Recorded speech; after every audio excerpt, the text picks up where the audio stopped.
Bronson Reed's back. John Cena's more hated than ever, and Cody just saved the day. But what if William Regal ruled WWE like a monarch with muscle? We've got a full breakdown of Saturday night's main event and a royal rewrite you won't believe. This is episode 371 of The Burning Truth. And we're just getting started.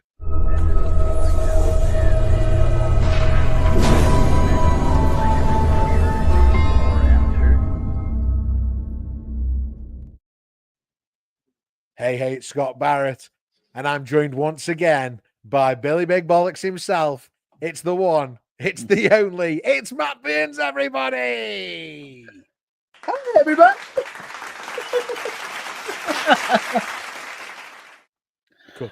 I knew I had to tweak it there a little bit because I didn't want to do the usual Simpson thing. No, we didn't want Dr. Nick on, did we?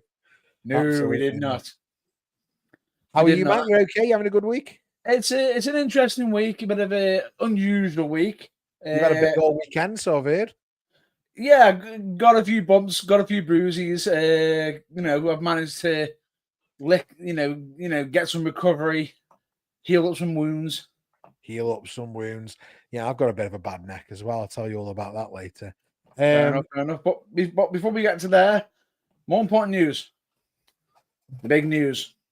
Big news, which is Scott. How are you? Oh, I'm good, mate. I'm good, thank you. What have I got going on at the minute? Well, I was a victim of a horrendous attack last week, which stopped me from getting to Coppenall Workingmen's Club in Crewe on Saturday night. Yep. I'm sure we can talk to everybody about that during the episode. I've had a bad neck and top of my back all week, actually. I'm sat in a special chair now, really selling the injury. We can blame a certain tag team. I believe they call them something along the lines of Shell Spiel. Oh, okay. But yeah, so in a bit of pain with that. But other than that, we're all good. It was a really nice weekend of wrestling. We had Double or Nothing, which I'm sure you were really happy about. We had Saturday night's main event, which I thought was a really solid show. And NXT Battlegrounds as well. Yeah, 2 thumbs up from Matt Burns. So really cool weekend of wrestling. And we were thinking about doing a watch along tonight, but actually there's been that much going on that it felt right to do a big review show. And that's what we're here for tonight, Matt Burns. Exactly. And the best thing about it is we even got some local wrestling as well. Even got some local wrestling to review. Absolutely. UKWA absolutely smashing it on Saturday night in Crewe, Coppenall Workingmen's Club. Some sensational matches, but a main event, Matt Burns, that it sounds like will go down in history. Oh, no kidding, because let's say this, there were tears at the end for one individual. Yeah. Definitely. Do you want to talk to us about? What I'll do is I'll go through it quickly, match by match, and build up to the main event. Go on. Because we open up the show with Luke Basham being crowned as the supposedly new UKWA champion, as where the chosen one, Dave Dalvecchio, couldn't make it to the last show, or he just didn't turn up. So There was like a bit of a battle royale and a I Quit match at the last show to determine who was going to be the new champion. Yeah. Now, unfortunately, due to the current version of the championship about being with Dave Dalvecchio, the previous version was brought out to be presented as the official current UKWA ongoing. And as he was being crowned, somebody decided to rain in on the parade and make himself known. So a big return for Dave Dalvecchio then. Dave Dalvecchio stormed in with his championship, sitting there saying, "You never beat him. He was never beaten. How can you declare yourself the real champion? To be the champion, you got to beat the champ," sort of thing, and literally declare that he's the real champion. So, main event ended up becoming a street fight for the, I believe, the undisputed UKWA championship, which was, and as far as I'm aware, yeah, it was title, winner take all in that main event, and I think very, very briefly, Matt Burns, what a hell of a match it was, right? Yeah, let's just say this. Management were not happy about 3 referees getting knocked about. Yeah, I saw a video actually of a referee that's very close to my heart, Tony, taking a big kick to the face. No, I think he actually took. Was he the one who took the kick, or was he the one who took the pedigree? It was literally all over the place. It was all over the place. We had Tony taking a referee. We had Ryan taking it. We even had referee Dennis getting taken out. Madness, absolute madness at UKWA. And do you know what? There's that, and there's so much more action going on at any of your local wrestling. So if you are anywhere in this country, you have got a local wrestling show. I promise you. If you're in the Staffordshire, Cheshire area, get yourselves down to UKWA. Matt Burns, have they got a website? Of course, which is www.ukwrestlingalliance.com. And you can find all the rest of the results on their Facebook, which is which is, of course, UK Wrestling Alliance. You type that in, that's it, done. You'll find it, or UKWA. Now, the scariest thing about it is, and this is the scary bit, you know that main event I mentioned to you? Yeah. Even though it was a street fight, there was an added stipulation. All right. Loser leaves UKWA. Oh, wow. And oh, wow. So that means that's the end for one of them then. Now do you see why I said there's tears? Yeah, absolutely. And unfortunately, the chosen one was chosen to leave. Dave Delvecchio lost, and now is Luke Basham. Luke Basham is now the champion of UKWA. Dave Delvecchio nowhere to be seen. He's actively had to force to quit and be no more. Not been a great year for Dave Delvecchio. Lost a lot of championships across multiple promotions for him, hasn't it? Well, you know, I'm actually wondering if the next time I see him, he's going to say his dog walked out on him. Yeah, maybe.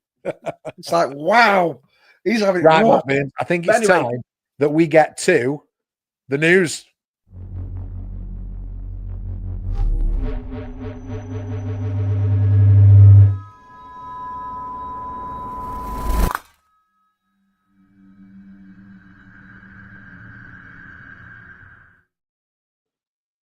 And I say the news, but really it's the reviews, because what I want to talk about first is Saturday night's main event. 24th of May from Tampa, Florida, the Yuengling Center, I think it's called now. But amazingly, it was the home of the Thunderdome during the pandemic era of WWE. It was something that was talked about on commentary. And for me, WWE delivered jam-packed 2 hours. These Saturday night main event shows are only ever 2 hours long, and it's brilliant to watch. It blends old school vibes, major modern twists, and I've got it broken down here match by match, Matt Burns, so we can talk through it. But, you know, for me, one of the shows of the year so far, I thought it was really, really strong effort by WWE Saturday night. I believe a certain live and a few other live streamers got it on point. This is the most uncanny Saturday night main event. Yeah. And believe me, it really, really was. Now, do you know what? Looking at it from the outside looking in, so I'll just go through the matches just quickly. I won't talk about results or anything, but you know, a pretty much cold Women's United States title match between Zelina Vega and Chelsea Green. Yep. The rematch that Chelsea Green is owed, but hasn't had a lot of heat going into it on the SmackDown side from all intents and purposes. John Cena versus R-Truth, which seems like a bit of a joke title match. Just something for John Cena to do on this show. CM Punk and Sami Zayn versus Seth Rollins and Bron Breakker, which is still in the infancy of its story. And Jey Uso versus Logan Paul in probably the match I was most anticipating during the show. And then Drew McIntyre versus Damian Priest in a steel cage in an absolute, you know, we don't have to say it again and again, but for us on this channel, Damian Priest is the human fast forward button, right? And I think a certain person on the commentary team might agree with you. Yeah. So, you know, yeah, absolutely. So another match that we weren't really looking forward to. So out of the 5 matches, the tag match I was slightly interested in, and Jey Uso versus Logan Paul I was very interested in. But the other 3, meh. And actually, on reflection, what a show! It really was. To be honest with you, even the added dark match was is interesting as well. What was the dark match, Matt Burns? American made Brutus and Julius Creed, going against Latino World Order. And that was it's Cruz Del Toro and Joaquin Wilde. Oh, okay. So who used to be the Santos's lackeys? Yes. Yeah. Okay. Cool. So I didn't see that. My first match was the first match of the show, which was the tag match between CM Punk, Sami Zayn, and them taking on the team of Seth Rollins and Bron Breakker. Yeah. That Freudian slip nearly happened there, being accompanied by Paul Heyman. And the show exploded out of the gate. It was CM Punk's first match since Mania, as far as I can tell. Crowd was hot, singing along to Punk's entrance music, chanting his name. Really fast-paced, hard-hitting tag match that followed. For me, really highlighted how good Sami Zayn is, but also how good CM Punk is when he feels like he has something to prove. And it almost felt like he felt like he had to keep up with Sami Zayn in this match. So you got him doing some stuff that you wouldn't really see. So I think he pulled out a code red at one point, plus a plancher to the outside and a few other bits and bobs. And as momentum swung their way, it was a surprise returning Bronson Reed that stormed back from injury, spearing CM Punk through the barricade. And that distraction let Bron Breakker nail Sami Zayn with a super spear, because the spear's not enough. It's got to be a super spear for the win. Post-match then, Bronson Reed embraced by Seth Rollins, Breakker and Heyman's growing, heel alliance with Rollins and Reed now. And they finished with Reed flattening Punk with a tsunami off the top rope. I mean, how did you feel about this one, Matt Burns? Because I loved it. I sat there and I thought to myself, could this be like a deadly union or something? Yeah, a deadly. Because bear in mind, Paul Heyman is no stranger to making alliances, especially deadly ones. Yeah, absolutely. Yeah. Got Voltage Wrestling watching along with us tonight. High Voltage Wrestling. Currently talking through Saturday night's main event, pal. You're just catching us at the start. Just having a bit of a chat about CM Punk and Sami Zayn versus Seth Rollins and Bron Breakker. And then we're also having a bit of an interruption from a certain tsunami. Yeah, and do you know what? It's really good to see Bronson Reed back. I was really surprised when we saw him, but then I thought, actually, he's been gone since Survivor Series War Games. He broke his ankle, I think. Yeah. So actually, May, June, that's about right for return. And nobody's been talking about him, which has been even better. Now, Triple H absolutely pushed the hell out of him towards the end of last year. Yeah. So I'm seeing big things in Bronson Reed's future here. He almost feels like the Batista of this group. If this is an Evolution-style group, Bronson Reed feels like Batista, where Bron Breakker feels like Randy Orton. Now, at first, I thought to myself, Bron Breakker was the Batista. Then, as soon as I saw it, I was like, nope, never mind. Yeah, and listen, they're not completely Evolution. It's a different group, a lot of different dynamics. But it's an easy comparison to make, isn't it? And I think very, very. And I'll tell you this now. I think this is a very, very serious faction building here, because tell me right now. Right, out of them individuals, when you've got, how secure are you if you're Seth Rollins right now? Oh, incredibly. That's what I mean. Yeah. That's what I mean. You've got the wise man in your corner who has got the gift of the gab and can near enough make anything happen if you need it to happen. You've then got two of the biggest rough shot individuals who can pretty much dust individuals and have been dusting in individuals into oblivion. Because if I'm not mistaken, how's the car doing still? Braun. Well, he's had to retire and start eating things for a living now, hasn't he? So exactly. That's yeah, what I mean. I don't think he has retired actually, but yeah. So yeah, I know what you're saying. I think Reed officially joining this faction. It's a huge moment. Great win for Rollins and Breaker. I would have given this. Do you know what? I would have given this 5 sausages. This match. Maybe that's just me. Nope, not just you. It had everything for me. Yeah, I would have given it 5 sausages, especially with it being the opening match. I think it was absolutely solid for where it needed to be. And I'm not saying it was 5 stars in the Tokyo Dome, but what I am saying is that, you know, it was great storytelling. It was exactly what the match needed to be, and it moves the story on, which is exactly what we want out of it. Yeah, and for me, what a way to start off a show. Yeah. Oh, yeah. 1000%. Okay, let's move on then. Let's talk about the women's US title match.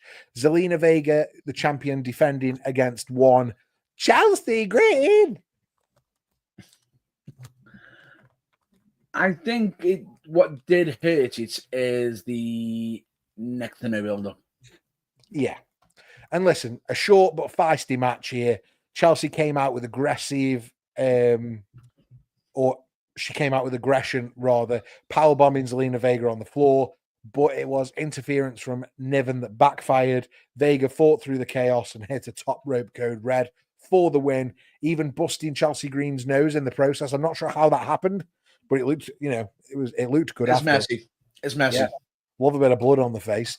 You know, like I say, really short match. Not a lot to be said about it, other than I love the character work of Chelsea Green in that group. No sad. It's Chelsea Green. Yeah, and it really is. She should be doing more. She should be doing more. I'm still not convinced taking the title offer was the right thing. I'm not convinced either, because I feel as though she's getting the Matt Cardona effect. I'm not being. I thought this was her taking the title back. That's where I thought we were going. Thought we were putting the title back on her. We'd realised it was a bit of a mistake to take it off her. She was running well with it. Let's put the title back on her. And no, we you know, let Zelina Vega retain. Yeah, it's a weird one, because it's like, so instead of let's correct our mistake, let's double down. Fair enough if they want to do it, but what's next for Chelsea Green? Yeah, exactly. Because is she going to go and challenge Tiffany Stratton when we've got so much other talent on the roster? She's just not, is she? I highly doubt it, especially if you were paying attention to SmackDown. Yeah, exactly. You know, we've got Alexa Bliss, we've got Charlotte, we've got, Julia now on the main roster on SmackDown. Exactly. Another message from Voltage Wrestling here. How's your day going, guys? Do you know what? It's going well. We're currently just talking through, like I say, Saturday night's main event. We're just going to start covering now John Cena versus R-Truth. Voltage, what did you think of John Cena versus R-Truth at Saturday night's main event? Because for me, Cena continued that sort of villainous retirement tour. He was rocking Tampa Bay Bucks inspired ring gear, demanding to be announced again as the greatest champion of all time. I love the Unseen 17. I actually love that. The Unseen 17. I love it. Truth gave a tribute entrance, which I thought was brilliant, when Ron Cena came out. And Voltage Wrestling's got that Ron Cena.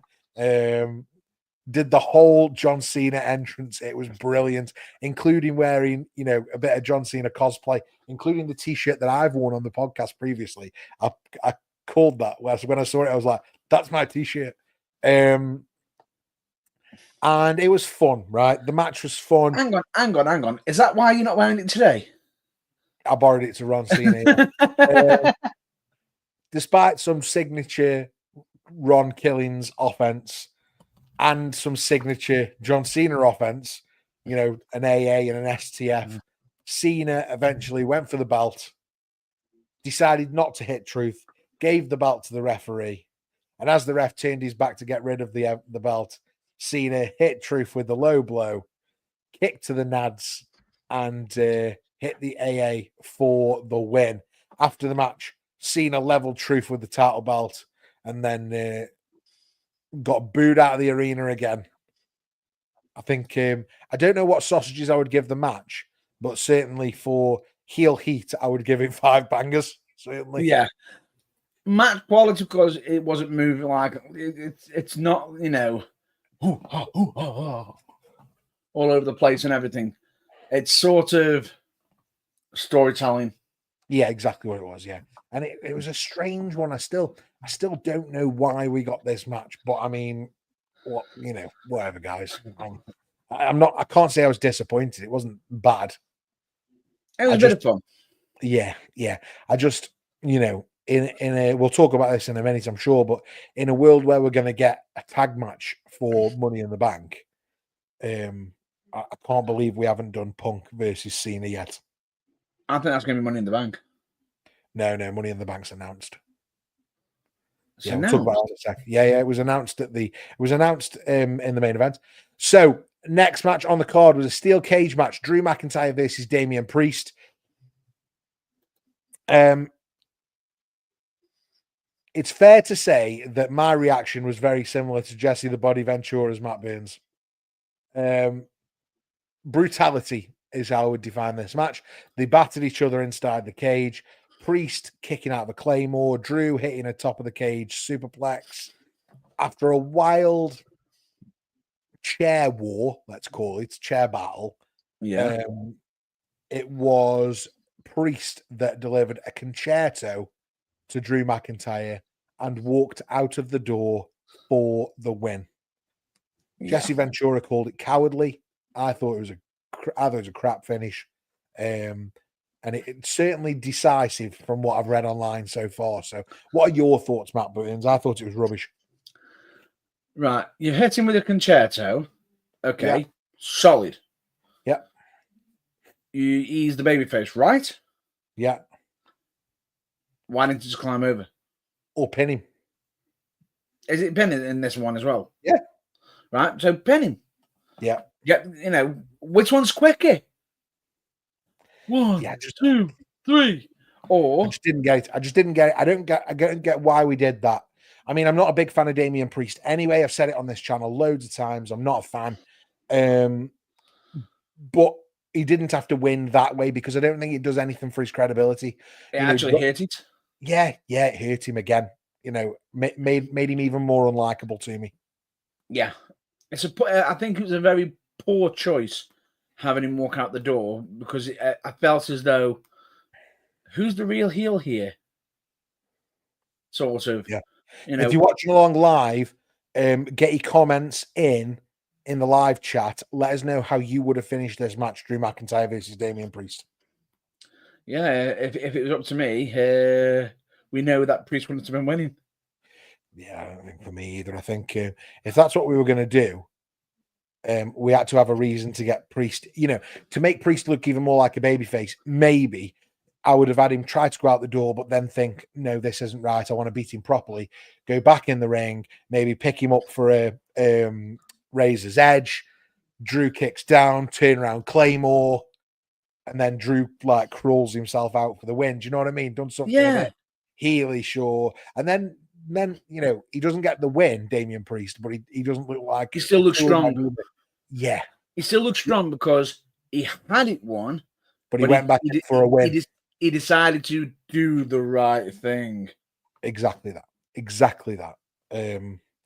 Match of the night contender, not for me. The finish ruins it. Definitely. And to be honest with you, who knows? We could be coming back to this on a future episode. Who knows? Rebooking it, the entire feud because it's just been awful. Do you know what? I'm a fan right now of you know, for my sanity, putting Damian Priest into Buried Alive. Just that's where I am. No, I'm just kidding. We don't have to do that right now. But certainly, eventually, I think Damian Priest might go into buried alive because he's It's just not doing it. It's almost heading there. It's almost heading there, but no, we're going to give him time. We're going to give him time to recover, a bit like Nia Jax did. Yeah, and she absolutely did. Right, it's main event time, Matt Burns, and that means it's pillow time.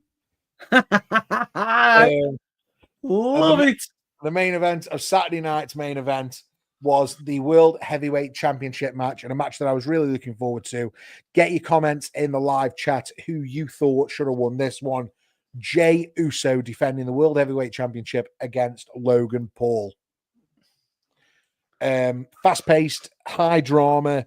Jey had the fans yeeting all over the place. And Logan Paul showed off and showed out, I thought. Blockbuster, lion salt attempts, exposed the turnbuckle. We had some heel antics. Let me just say this to you. Have you heard Jim Cornette's comments on Logan Paul doing what was it? Was it Lion Tim or the Joker moonsault? Lion Salt, yeah. Yeah. Have you heard? No. Jericho, just stop doing it. Paul does it better. he just goes, Paul does it better, and he does 3/4 of the ring. You can barely, Logan Paul's great. And he just goes, you barely reach a quarter. It's like, anyway, so it was late in the match, and Jey Uso got the match won, right? Yeah. Hit the spear. The Uso splash. It's all over. And who should pull the ref out of the ring? John Cena. What is he doing here? Like, literally, what is he doing here? So pulls the ref out and starts choking Jey. And then all of a sudden, we finally get it. The return we've been waiting for, not seen since WrestleMania, unseen since Mania. The American Nightmare, Cody Rhodes, returns to a thunderous pop, runs all the way to the ring, drops Cena with a crossroads, helps Jey recover. Jey then nails a spear and a second Uso splash on Logan Paul as the ref gets back in the ring for 1, 2, 3. Jey Uso retains over Logan Paul with a lot of shenanigans involved. Yeah. Post-match, Cody gets on the mic and cuts a promo. He says, we've had enough of you ruining wrestling. Money in the Bank. You've got Logan Paul. You'll face me and Jey Uso in a tag team match in the main event of Money in the Bank. So we can't do CM Punk versus John Cena at Money in the Bank, Matt Burns, because he's busy in this tag match against the former WWE Tag Team Champions, Cody Rhodes and Jey Uso. How do we feel about the whole thing? The match, the future match? I think the future match is going to have a dark twist. Do you? I do. What do you think's happening? I think someone might have finally sold his soul. Oh, no. Said no one. Well, I was going to say, what are you talking about, Matt Burns? No, said no one. Basically, for me personally, I don't think it is going to really end badly. There's the rumor that Cody Rhodes is going to turn heel. I don't think that's going to be the case. Personally, I think this is a good route to go down. Yeah. Because at the same time, as much as I understand that a lot of people hate Logan Paul, pairing him up with Cena is a really smart thing, especially with Cena saying he wants to ruin wrestling. 100% it's the right thing to do, yeah. Right itself, enough said, job done. I feel like just sitting there saying, "Right, here you go. As for your homework, there is no homework." Yeah. Do you know what? Considering this is only maybe the second or third time Logan Paul's main evented a PLE. I know it's not a PLE, it's a TV special, but let's call it a PLE for the sake of it. Logan Paul looked really good against Jey Uso. Jey Uso looked really confident and comfortable in that spot as well, which he hasn't done in previous months. I was really happy with the match. I'd definitely give it 4 out of 5 bangers. Yeah. The bits afterwards and the shenanigans afterwards kind of helped make it for me. We're on the build to whatever's next, and that tag match is now next. We know, and I'm here for it. We can come back to Logan Paul versus Jey at some point, maybe SummerSlam, and I'm happy with that too. And I think overall it topped off a really solid Saturday night's main event. Like I say, the finish of the cage match didn't overly excite me, and I wasn't enamored with Chelsea Green losing again to Zelina Vega. But overall, I thought the card was really strong. I thought the show had great flow, and yeah, I was really, really happy with it. It should be. Definitely should be. No, really, I think it's good flow, good match, and as we said, I think this was a great watch, and it was free. Yeah, free on NBC in the US, on YouTube for us in the UK. So that's what I mean. If you haven't seen it yet, go and find it because it was really good. What were your top 3 moments of the show, Matt Burns? You would know what one of mine is. Go on. Mr. Tsunami returning. Yeah, Bronson Reed being back, absolutely one of the top moments of the show. Any more? Definitely that. I think the fact that we've got a certain Jesse the Body Ventura ripping Damian Priest to shreds on the commentary team. Yeah, but I'm not sure. It was a great moment, but I'm not sure he'll be invited back. No. The third one's got to be Cody's return, right? Yeah, absolutely. Honorable mention for R-Truth or Ron Cena's entrance, which was really good. Again, big shout out to Voltage Wrestling in the chat for Ron Cena. Love that. Thanks for overall, Matt Baines, how many bangers would you give this? I think I'm leaning towards 4 out of 5 bangers for this one. Bang on. Bang on. It had everything: returns, heel heat, hot crowd, forward momentum. Yeah. No 5-star classics really, but well paced, story heavy 2 hours. I think they nailed the vibe for this one. I think it was it was probably the best Saturday night's main event they've done so far. They've done their homework, basically, is what you're saying. They've done their homework. It was really good, really enjoyable, and nothing more to add.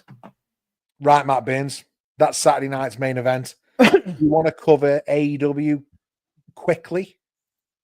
Maybe just give your 3 top moments from AEW, Double or Nothing. Oh, you're making it difficult. That's what I mean. That's how tough it is, right?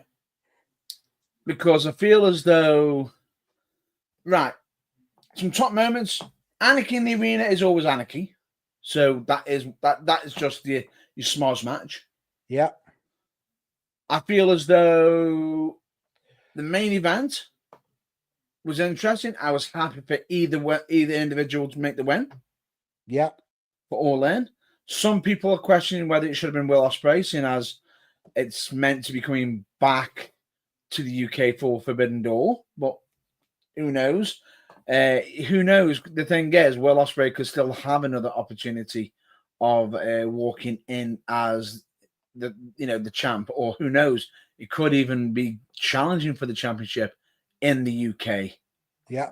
Who knows? So there's still a bit of time on that one. I still think it's interesting. It's a good pick for Hangman Adam Page, especially with All In being in Texas. And for, as we said Anarchy in the UK. We then mentioned the main events, and I think for a bit of a shout out for the women's, Timeless Toni Storm. Timeless. Enough said. I feel as though the biggest letdown is Mercedes Moné going over Jamie Hayter in the Owen Hart Foundation Cup final to gain a chat. Well, I don't agree. I kind of like it. One way I like it. They get rid of the TBS Championship. Oh, really? Because I know the second that Mercedes Moné goes for Timeless Toni Storm, she's taking the title. They seem that big up on it, and it's like it's almost like it's almost giving me the Charlotte feel. Do you know what I mean? Is it? Is Mercedes Moné giving you the Charlotte feels? Giving me the Charlotte feels. It's annoying. Oh, it's grating on me. I didn't see that coming, you know. I know Well, she's been frustrating because she's been nowhere near as good in AEW as she was in WWE. But I'm surprised at that. I am looking forward to seeing Mercedes Moné versus Tony Storm now. I am, but it just feels like as though anywhere that AEW got a championship with women involved, she turns up, has a match, and walks out with the belt. Wreck everyone and leave. Yeah, pretty much. Eat, sleep, conquer, repeat. Right. Yeah, that's it. Moving on, and that's it. Done. That's AEW double or nothing. And I think I'll stay with nothing.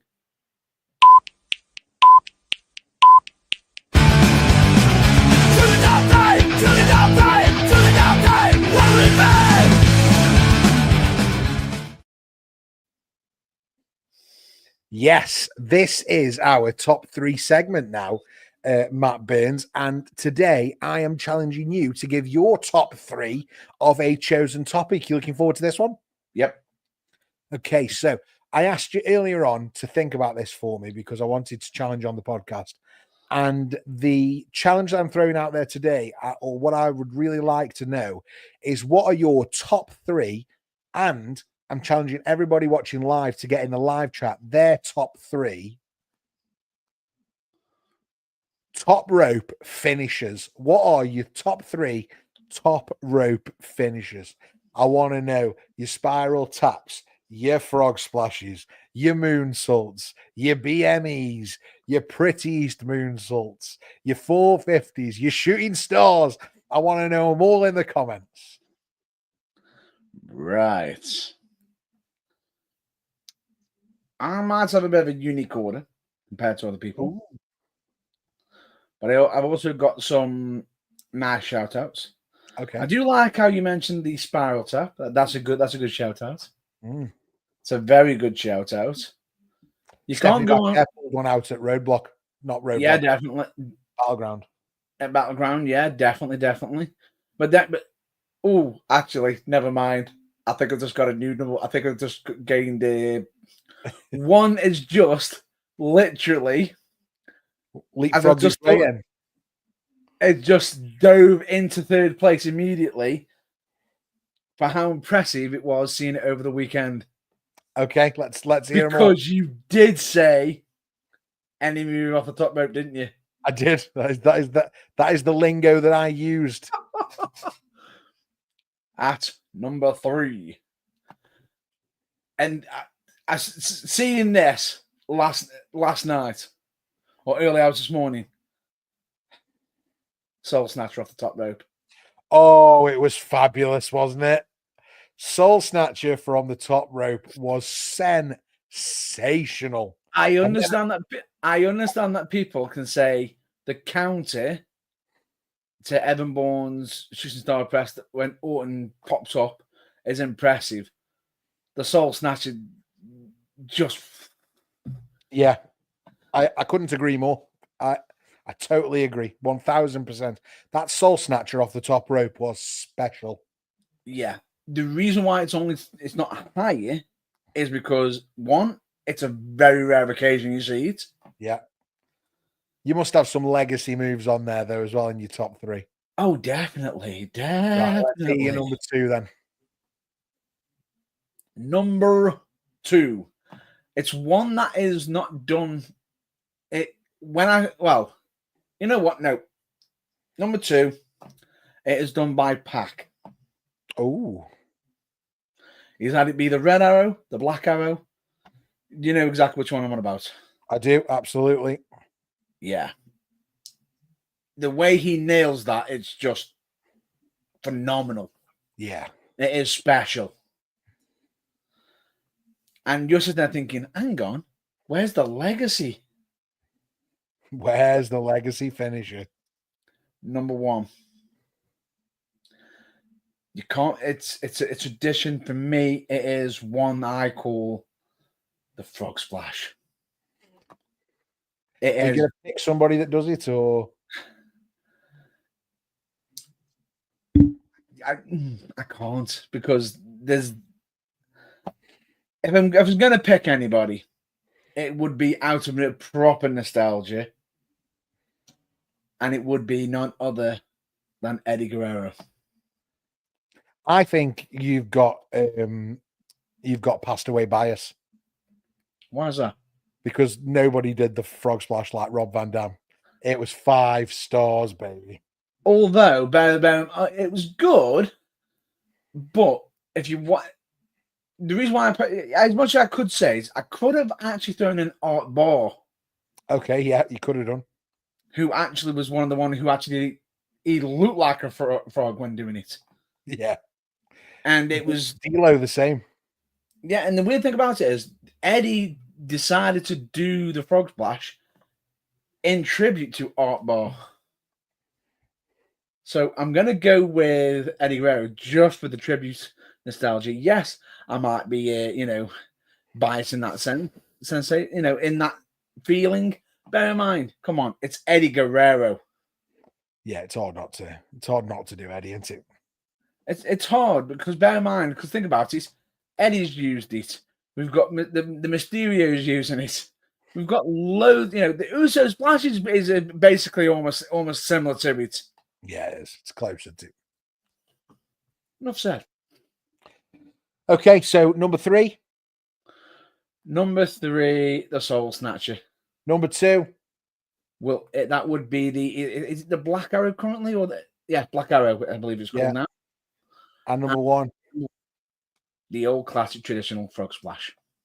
Love it. Absolutely love it, Matt Burns. That's Matt Burns' top 3. Get your own top 3 top rope finishes in the comments below or in the live chat, and we'll talk about them.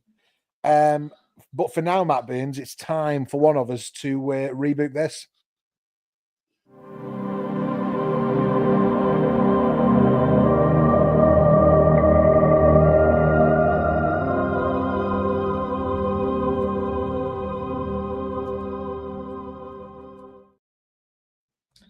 Now this is one that was sort of a bit of a last minute jogger as I pass it to you, but yeah, it was a bit lastminute.com.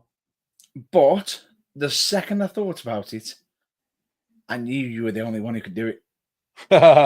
You were the only one who could do it justice, because I feel as though what happened currently during that time. Mm-hmm. Did nobody any favors. It just felt more of a punishment and it was a letdown. Okay.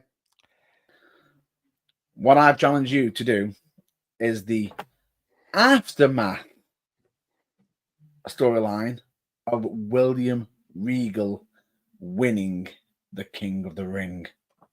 Yeah. Right. So here's what I've done then, Matt Burns. What if William Regal took the throne in 2008? What I have done is I've whizzed this together with some thoughts, and it's maybe not as, because I haven't had as long as normal. It's maybe not as wound together as it might have been. But what I've tried to do is I've booked out basically the rest of the year up to the Royal Rumble. I think that's way, way, way above. This round of Rebook This, the segment where I climb into the DeLorean, fire up the booking machine, and say, "What if WWE got it right the first time?" We're going to talk about that man that you've just said, a man with more class than your entire extended family reunion and more brass knuckles than the TSA should allow.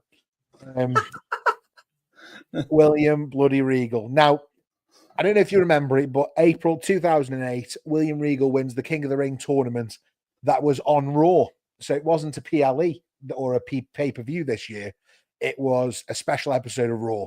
And he beat CM Punk in the finals. And for a brief moment, it felt like WWE were going to strap a rocket to the criminally underutilized legend that is William Regal. Yep. And then, poof, suspension, storyline dropped, and Raw forgot he existed. Yeah. So today we're fixing it. We're going to rebook William Regal's 2008 King of the Ring win into a 6-month tyrannical arc, complete with royal decrees, brass knuckles, and the most violent British monarchy since House of the Dragon. Let's go. Let's go. So, chapter 1, and I always do this, don't I? I've done it in chapters. Chapter 1 or phase 1. The crown makes its claim. So, June 2008, William Regal beats Mr. Kennedy in 5 minutes, taps out CM Punk clean, and then beats Jericho with a knee so stiff it should be registered as a small weapon. And after he's won the King of the Ring, yep, Cena demands that they settle it. So he's beat all those different people. He's made a claim that he wants to be the WWE champion, and him and Cena are now set at SummerSlam to go one-on-one for the WWE championship. So we've gone straight into it. He's won the King of the Ring. He's beat a few people, and now we're going straight for John Cena. And in that SummerSlam main event, it is heat. Cena's doing his full superhero combat routine, 5-knuckle shuffle, going for the FU, and then the lights flicker, and out of the crowd in all black slides a hooded figure. Big boot to Cena. The hood comes down, and it's Drew McIntyre. Not the chosen one, Drew McIntyre, yet. Not Broken Dreams Drew yet. Because what happened was Drew McIntyre, if you remember, was debuted in 2007 with Dave Taylor.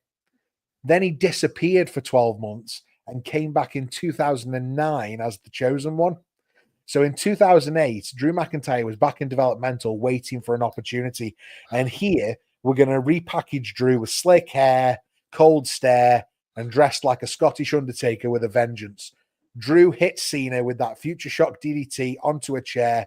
Regal strolls over like he just got handed a cup of Earl Grey, and he covers for 1, 2, 3. New champion, William Regal.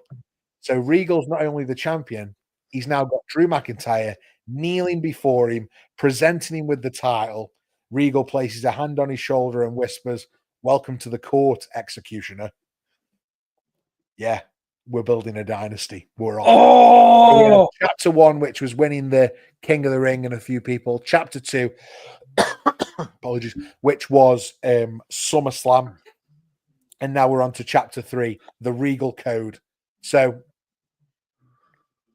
now that he's champ, Regal unveils the Regal Code, which is basically a polite way of saying, I'll defend the title only under conditions that favor me. Because he's the general manager, he can, right? So now he can change the rules to suit himself. And what are the rules? Well, you don't get a title match unless you've won a royal trial. All matches under Regal rules, which means time limits, DQs for opponents only, pinfall or submission only in the center of the ring, and he can call for a royal reprieve, aka I don't feel like wrestling tonight. So, yeah. So for September, CM Punk wins a royal trial and gets a shot at Unforgiven. The match is straight up brutal, mat wrestling, knees, back and forth submissions. Punk hits the GTS, but Drew slides in dressed as a medic, whacks Punk with a stethoscope. I don't know why a stethoscope. I just thought it was funny. Let's call it a stethoscope full of lead. And Regal wins that one via the Regal stretch. In October, the Executioner's unleashed. Batista's there. Big Dave's mad. He's yelling. He's sweating. He's saying, I don't need a code. I want to fight. So Regal makes him go through the Executioner's gauntlet. So we get Batista versus Drew, no countouts, which ends in a double KO. They basically destroy each other. But we do eventually get that match at No Mercy. It's Regal versus Batista for the title. Batista, though, gets chained to the turnbuckle mid-match by Drew. And Regal beats him down with strikes until the ref stops the match. So Regal's now battered Batista. He's done in CM Punk. And, you know, when he beats Batista, like I say, it's via stoppage. So he's not just beating challengers, he's breaking them. Chapter 5, The Resistance. By this point, the locker room is boiling over. Cena, Punk, Batista, and Mysterio form a kind of babyface task force to take him down, take down the monarchy. They call themselves the Resistance. It's not subtle, but it's effective, I suppose.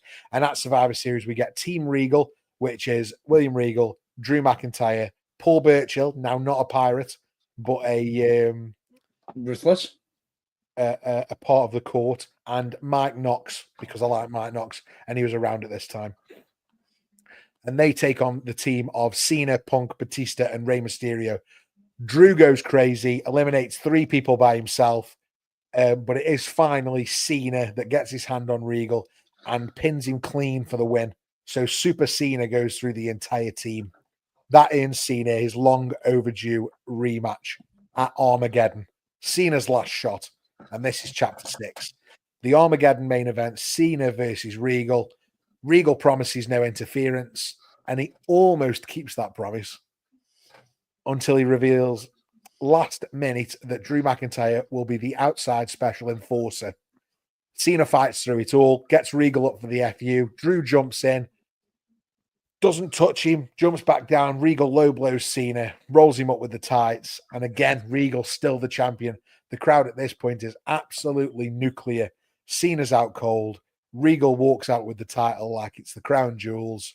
Drew never says a word. Just walks off with him.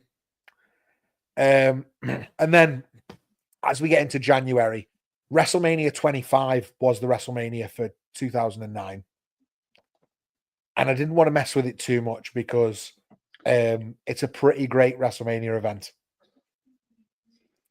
And I especially didn't really want to mess with the WWE title picture for that.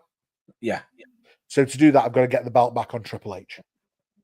Yes. So chapter 7, the return of the king.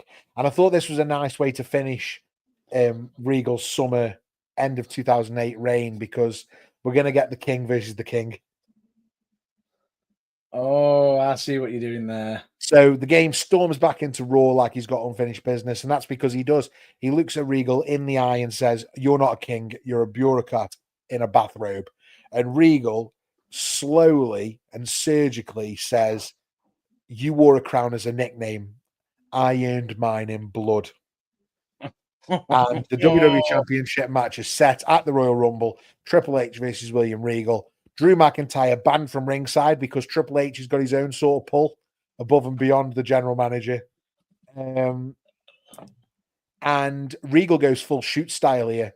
Triple H sells his knee, the ribs, his back. Regal hits, running knees, locks in the Regal stretch. Looks to be done. But Triple H fires back, hits that spine buster. Pedigree, 1, 2, 3. And the monarchy is dead. Long live the game. So Triple H gets the win at the Royal Rumble. And I think, if we think about what did I do there, we took William Regal from forgotten GM to a full-on final boss. We got him some gold, and he had a title reign, which was not too long, and filled a bit of a gap in 2008 and gave us something a little bit different. We gave him a soldier, we gave him a regime, and when the time came, we let the game finish the story. So William Regal held the title for 5 months. He ran Raw like a kingdom. He left a trail of broken bodies behind, and he made one thing very clear. The crown isn't a gimmick, it's a weapon. Where do we go from here? Probably have Drew and William Regal take each other out of the Royal Rumble, or maybe have Drew turn on Regal in the Rumble to eliminate him, and then we potentially get Regal versus Drew at WrestleMania just to split that team apart, or we keep them together and we have them go on a tag team run potentially after that. Also a nice idea. And Drew can slowly then transition from being the executioner to being the chosen one. Yeah. And that, Matt Burns, is how I would rebook William Regal's King of the Ring win. I've already got your rating already. Okay. That's how quick I am with this already. Got the rating. What? He's got the rating. How did I do on my rebook? Let us know in the comments what you thought, whether that's what you would have done with William Regal. And whether you agree with what I'm about to state. Banger. After banger. That's 2. After banger. That's 3. After banger. That's 4. Hit that alarm bell because there is Oh. a first banger. God, I haven't had a 5-banger reboot for ages. That is definitely a 5. And the reason why some people might sit there saying, "Oh, well, you know, disagree." They might disagree and everything. Compare it to what actually happened. Yeah, Raw wasn't great in 2008 on reflection, you know. You've just absolutely weaponized that entire timeline. Probably helped Cena get another chance to be able to become another champion again and increase it from the unseen 7 to the unmissable 18. Yeah. I took a bit of inspiration from JBL and his title reign. Also, just from general heel tactics, but also to give Raw something different for a few months. Also gave some title matches. Batista got one. Punk got one. You know, Punk having the title, that title reign in a year where he would become Intercontinental Champion and a tag champion with Cody Rhodes, I think, with Kofi Kingston. And if I'm not mistaken, he was also Mr. Money in the Bank at one point. Yeah, he would have been Money in the Bank that year as well. Yeah, so yeah, there you go. That is the rebook of William Regal. So I'm glad you enjoyed it, Matt Burns. It probably leaves us with not much more to say, other than what a night Saturday night's main event was. Bronson Reed is back, Cody Rhodes is back, and we already know what the main event of Money in the Bank is going to be. Yep. We know that at least 2 good things happened at AEW Double or Nothing, and one thing that I think is going to be good at All In and You Don't, Tony Storm versus Mercedes Moné. Bring it on. It'll be good. I just feel as though Tony Storm versus Jamie Hayter could have been really interesting as well. Yeah. And we finally settled it. The best ever top rope finish, the frog splash. Thanks for filling us in on that, Matt Burns. Now, we are chasing down 1,000 subscribers on YouTube. Your likes, shares, and comments are the fuel that keeps the burning truth blazing bright. So please, please, please hit that subscribe button, like the video, do all the good stuff. We'll love you forever. And you can find us on any of the socials. You just need to type in The Burning Truth and look for the belt, which is here, and behind that. Here. I'm gonna. Why is it? I feel like I'm about to be on an airport. It's like, you're extra here, and here, and here. That's it. Yeah. Yeah, so please help us out by subscribing. Find us on the socials. We're just 2 jobbers who love wrestling and like talking about it. So all your help is appreciated. You can also visit theburningtruthuk.com for exclusives, merch drops, and bonus content. There's a great t-shirt, Matt Burns, that says, "Don't forget to be awesome." And there's that. Until next time, stay hyped, stay loud, and remember, DFTBA. And in case you don't know what that means, it of course always means, don't forget to be awesome. And remember, walking out the cage should not be allowed.